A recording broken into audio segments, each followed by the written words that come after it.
had a chance to talk to one of the pilots that escaped back here, so I took it. Apparently, 2 of our planes took the enemy on alone. They covered the Allies so they could retreat. The hell kind of idiot does a thing like that?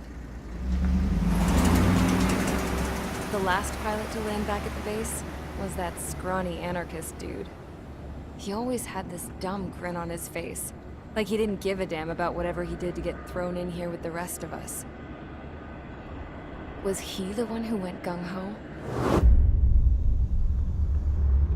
I bought him a drink later.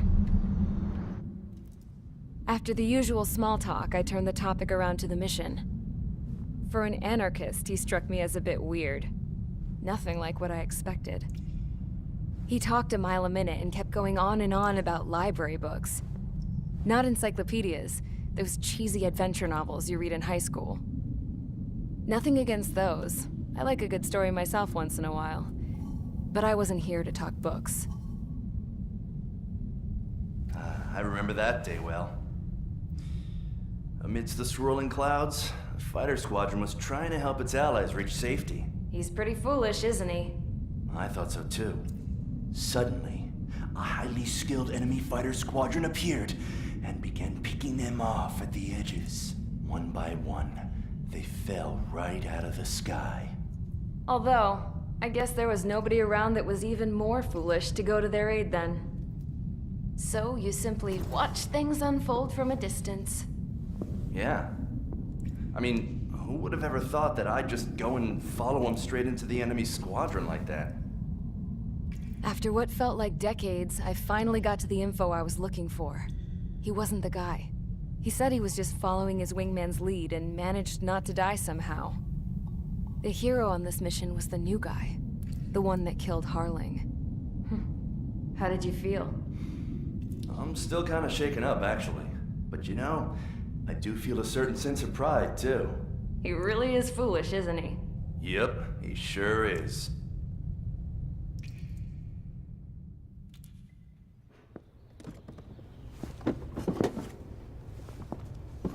I went to the hangar to have myself a closer look at Trigger's plane.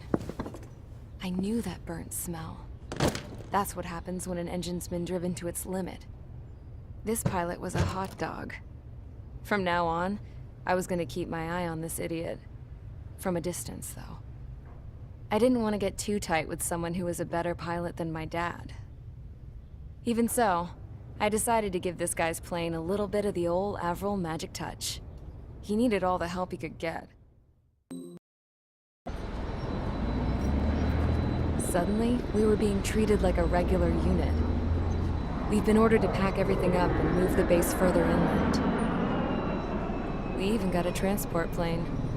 The funny thing is, no one here remembers I've got a bum leg and, oh, that I'm not a soldier.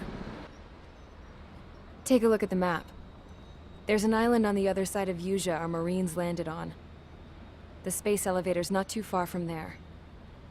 They tell us the airfield's being used as a base to support the elevator. Not sure if I trust that intel. Anyway, the transport plane's gonna drop us there, without any fighters to cover us. Some genius thought we could commandeer the enemy's jets they left in the hangars, and use those to fight. Y'all aren't real soldiers, they said. Any other day we'd be using you lowlifes to go out and dig up landmines. And prisoners don't get guns. You'll just have to make do with whatever we give you and like it.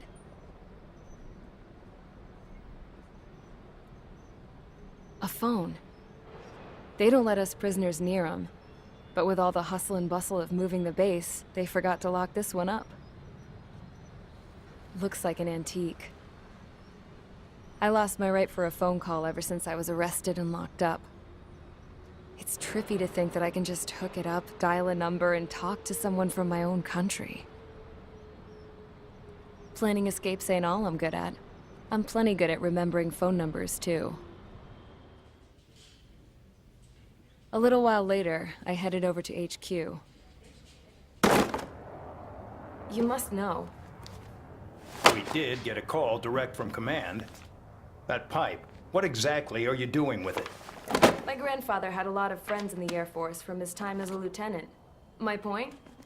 Well, you're going to set out in your own special aircraft.